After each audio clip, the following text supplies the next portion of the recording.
पोटलामपुर में बीजेपी मिश्रण पर्व अनुष्ठित।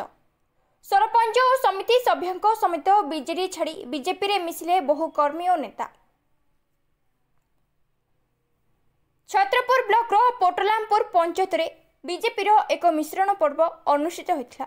एही मिश्रण पर्व रे पोटलामपुर पंचायत सरपंच निरंजन प्रधान एवं समिति सभ्य शंभुनाथ स्वाई समेत बहु बीजेडी नेता और कर्मी युव संगठन महिला संघ वार्ड मेंबर बीजेपी रे जोग देथिले। बीजेपी नीति आदर्श एवं प्रधानमंत्री नरेंद्र मोदी कार्यशैली लोकप्रिय प्रिय मुख्यमंत्री मोहन चरण माझी विकास और छत्रपुर विधायक कृष्णचंद्र नायक लोकप्रियतार अनुप्राणित होई बीजेपी रे सामिल होइथिबा सेमाने कहछन्ते। एही अवसर में पोटलामपुर स्थित बाणीलिंगेश्वर मंदिर ठारे एक विशाल सभा आयोजित होइथिला। एही मिश्रण पर्व में पूर्वतन उपबाचस्पति रामचंद्र पंडा छत्रपुर विधायक कृष्णचंद्र नायक समस्त नवागतों को स्वागत करने सह दलीय उत्तरीय सह पद्मफूल किरटी पिंधाइथिले। एही मिश्रण पर्व में मंडल सभापति पद्मचरण परिडा अध्यक्षता करथिले। अन्यमानक मध्य बीजेपी नेता पद्मचरण साहू, राज्य ओबीसी मोर्चा साधारण संपादक संतोष महापात्र, पूर्वतन गंजाम ब्लॉक अध्यक्ष Prashant Nayak, Pradeep Padhi, Basant Behera, T Chandrashekhar Reddy, Sanjeet Raul, N Duryodhan Reddy, Ashok Panigrahi, S Kishore Reddy, Jaydev Lenka, Dharma Reddy, Kirtan Das, Manoj नाहक प्रमुख उपस्थित थे।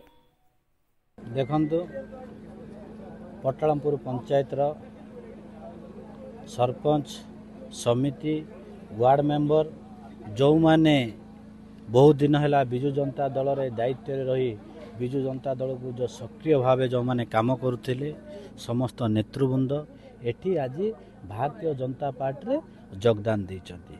एठी आमे भी जेहेतु मु विधायक हैला परे मु भी चाहूँची जदि विकास जदि मन करे आगेबा जेहेतु आपण माने ओडिशा सरकार को सहित रुहंतु हेले ताहाले विकास पहुँच पारिबो। एठी आपण मानकु गोटे कथा कहीदेवा पई मु चाहूँची आमर लक्ष्य है 2047 पर्यंत जो भली भारत वर्ष रे जो भली सरकार अच्छी रही ओडिशा रे जो भली 2047 पर्यंत सरकार रहिया पई जो भली निष्पत्ति नैचंती सेति पई आमे संकल्पबद्ध। आमे कहूचु छतरपुर विधानसभा समस्त नेतृवृंद मानकु जो माने बीजेडी जो माने अछंती भी समस्त आमे स्व इच्छा भावे समस्त आसंतु। भारतीय जनता पार्टी हाथ मुठा टाण अच्छी आपण माने आसिले आउरी टाण हबो। समस्ते पंचायत रे मिलमिशी काम करिबा, अति सुंदर पंचायत करिबा, छतरपुर अति सुंदर छतरपुर विधानसभा आमे समस्ते मिलमिशी समस्ते गड़ी उठिबा। एठी गोटे लक्ष्य हला एठी छतरपुर विधानसभा विकास ही विकास पहुँचबो। एठी आपण माने देखुथिबे जदि आम सरकार आसिला परे आपण देखुथिबे आयुष्मान योजना ओडिशा रे लागू हैला, एठी सुभद्रा योजना लागू हैला। आपण माने जो आपण जो कहते जो भत्ता से भत्ता भी पाखापाखि 3500 टंका लागू हैला। जो सब्सिडी जो धान प्रति जो 800 टंका जो बोनस सेटा भी कौन लोकों पाखे पहुँचला। एठी ओडिशा रे भारतीय जनता पार्टी ये होची जनसाधारण को सरकार। जनसाधारण जहाँ चाहूँगी भारतीय जनता पार्टी नेता मंत्री मुख्यमंत्री प्रधानमंत्री से जनसाधारण ही काम करछंती। मु एतिकी अनुरोध करी कहूँ समस्ते आसंतु मिलमिशी भारतीय जनता पार्टी एक शक्तिशाल करवा समाने ओडिशा रे देखे देव जे छतरपुर विधानसभा भितर समस्त एकजुट अछंती भारतीय जनता पार्टी लाई काम करछंती। पद्मचरण साहू बीजेपी राज्य परिषद सभ्य।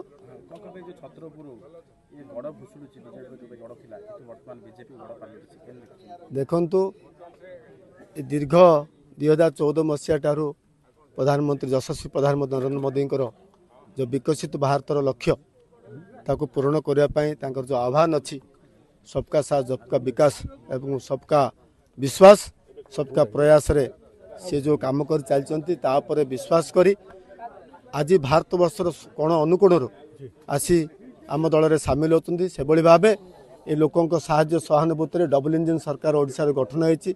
विधायक आमर कही सारी जदि किए विकास कर ओडिशार से केवल बीजेपी कर बीजेपी को शक्तिशाली संगठित कर आवश्यकता रही। ବିଜେଡି ଛାଡ଼ି ଲୋକ ବିଜେପିରେ ଯୋଗଦାନ କରୁଛନ୍ତି। ନିଶ୍ଚିତ ଭାବେ ମୁଁ କହିବି ବିଧାୟକଙ୍କର ଯେଉଁ ସକାଳୁ 5ଟା ଠାରୁ ରାତି 12ଟା ପର୍ଯ୍ୟନ୍ତ ତାଙ୍କର କାର୍ଯ୍ୟକ୍ରମ ବାହାଘର ହେଉ ମଶାଣି ହେଉ ମେଡ଼ିକାଲ ହେଉ ବିଭିନ୍ନ ଜାଗାରେ ତାଙ୍କର ଯେଉଁ କାର୍ଯ୍ୟକ୍ରମ ରହିଛି ସେଥିରେ ନିଶ୍ଚିତ ଭାବେ ଲୋକ ଉପକୃତ ହେଉଛନ୍ତି। ଲୋକଙ୍କର ଭରସା ଆସିଛି, ଲୋକଙ୍କର ବିଶ୍ୱାସ ଅଛି ଏଇ ବିଧାୟକ ଆମ ପାଖରେ ଆଗାମୀ ଦିନରେ ଠିଆ ହେବେ। ସେ ଭରସାରେ ଲୋକ ଆମ ଦଳରେ ସାମିଲ ହେବାକୁ ଆସୁଛନ୍ତି ଏବଂ ବିଜୁ ଜନତା ଦଳ ମୁଁ କହିବି ନା ସେଇଠି ଗୋଟେ କାଚ ଘରେ ଠିଆ ହେଇଥିଲା। ସେ ଘର ଆମେ ଜାଣିଥିଲୁ ଆଜି ନା କାଲି ଭୁଷୁଳିବ, ସେ ଭୁଷୁଳି ଯାଇଛି। ଆଗାମୀ ଦିନରେ ଆପଣ ଦେଖିବେ ଆଜି ଆମର ନେତା ସୁରେଶ ପୂଜାଙ୍କର ବକ୍ତବ୍ୟ ରହିଥିଲା ଯେ ନା ବିଜେଡି ଥିଲା ନା ରହିବ। ଏହି ଦଳ ନିଶ୍ଚିତ ଭାବେ ନିଶ୍ଚିହ୍ନ ହେବାକୁ ଯାଉଛି। ଆଗାମୀ ଦିନରେ ଦେଖିବେ ଓଡ଼ିଶାରେ ବିଜୁ ଜନତା ଦଳ 2024 ମସିହା ରାଜନୈତିକ ଇତିହାସରେ ଗୋଟିଏ ଦଳ ରହିବ ଯେଉଁ ଦଳ କି ସମ୍ପୂର୍ଣ୍ଣ ସମାପ୍ତ ହୋଇଗଲା 2024 ବୋଲି ଇତିହାସ ଲେଖା ହେବ। पोटलांबर ग्राम पंचायत मिश्रण पर्व आम सरपंच समिति मेंबर एवं वार्ड सभ्य एवं मो पंचायत मान्यगण व्यक्ति समस्ते आज बिजु जनता दल छाड़ी आज भारतीय जनता दल रे सामिल होती जेहेतु एक वर्ष सरकार रे डबल इंजिन सरकार रे जहाँ उन्नति भारत वर्ष रे एवं ओडिशा रे जहाँ होईची ताकू आम पंचायत समस्ते अनुप्राणित हो भारतीय जनता दल रे सामिल होती। तेणु आगामी दिन में आम पोटलांबुर पंचायत रे अति सुंदर पंचायत भाव आम गढ़ी तोलिया चाहूँ। तेणु माननीय विधायक एवं आमर भारतीय जनता दल नेतृत्व जो मैंने अच्छा आम पंचायत प्रति भल आकर्षण दृष्टि रखी आम पंचायत कि सुरखुर चलो बोली आम बहुत चेष्टा कर। छत्रपुरରୁ ଅରୁଣ କୁମାର ପଣ୍ଡାଙ୍କ ରିପୋର୍ଟ, IGB ନ୍ୟୁଜ୍।